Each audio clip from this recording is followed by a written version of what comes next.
Welcome back, folks. Today I'm going to show you how to create your own custom Christmas ornaments. Now this is really trending right now and it's popular. So let me show you how to create one that has two different sections in it. So what we're going to do is we're going to start off by grabbing a frame that is wavy. So I'm going to go to Elements, and down at the bottom we're going to notice there's a whole bunch of different frames. So in the search bar, I'm just going to search for wavy frame. And you can use any of these. I'm going to use this one right here, and I'm going to rotate it like that. I'm going to bring it down here, and I'm going to bring it up as far as I can without seeing that white area on the curves on the bottom.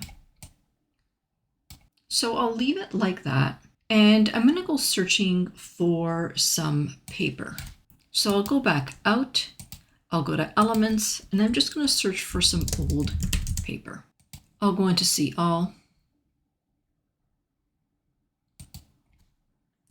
and I'll use this one right here. I'm going to grab that and I'm going to drop it right into my frame. I'm going to double click because I want to make it a little bit larger so that it can fit in that frame. I'm going to go to Elements and I'm going to grab a photo. So just go into my recently used and I'll just grab this photo right here. And I'll just make it a little bit larger to fit behind my frame. And I'll just extend that just a little bit like that.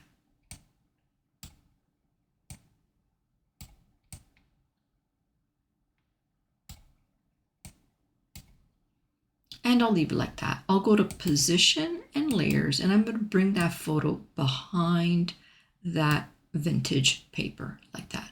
Now I'm going to grab this frame down here, and I am going to add a border to it. So I'm going to come up here, and I'm going to add this dashed border right here.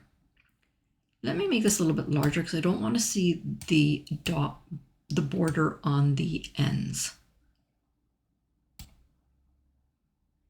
And let's take this now and let's download it. So I'll come to Share, Download, and I'll select Download. I'll create another page while that's downloading. And I'm going to go back over to Elements, and in my frames area, I'm going to put a circular frame on my workspace. Now you can place any circular frame you want on your workspace, but I'm just going to select a regular circular frame. And I'll place that on my workspace like this. Now I'm going to grab that photo that I downloaded and I'm going to bring it back in. Here it is right here. And I'm just going to drag it right inside of that circular frame. And now we are able to add any text that we'd like to. So I'm going to go over to Text. I'll grab a heading here. In here, I'll type Mr. and Mrs. Smith. For this, I'm going to use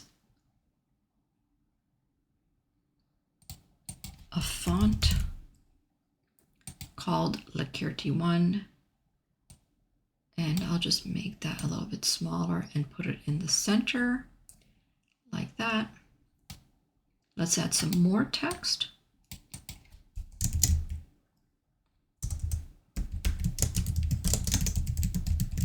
And I'll say Our First Christmas.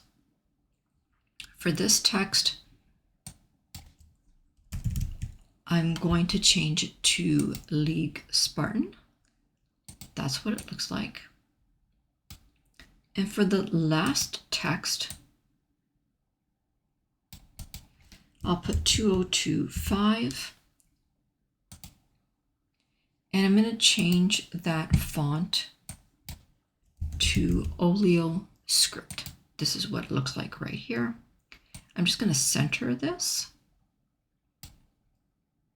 and make it a little bit larger. And let's go over to Elements and add a couple of more items to our workspace. So I'll go back all the way to Elements. I'm going to search for a brush stroke. I'll go into See All, and I'll use this one right here, and I'll bring it right down there. I'll make it a little bit smaller.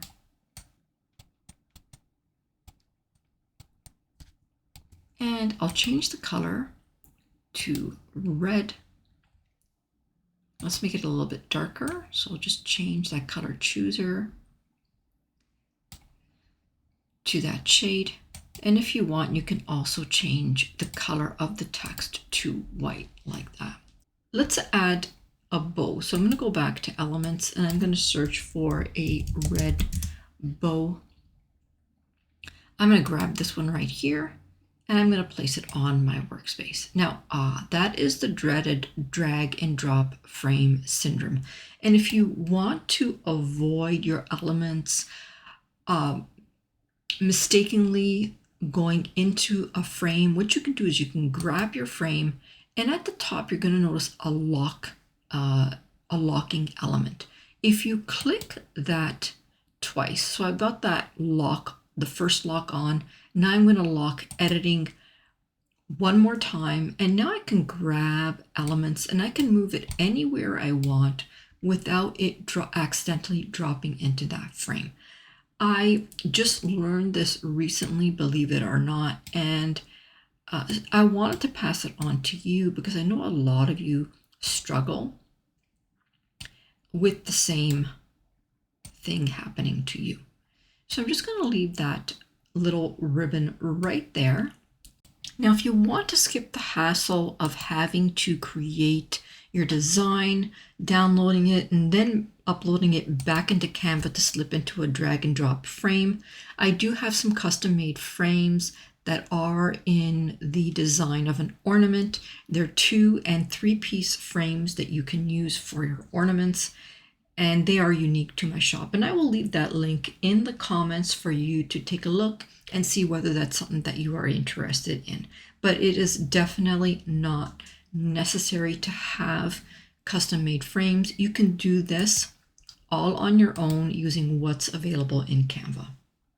What do you think of this design? Is this something that you would use? Let me know down in the comments whether you learned anything, whether you would use this type of tutorial to create your own ornaments. And if you learned anything, press that like button, subscribe, and turn your notification bells on. If you want to learn more about my live classes, ask me in the comments and I'll give you more information. All right, guys, for now, I will say bye-bye. Until next time.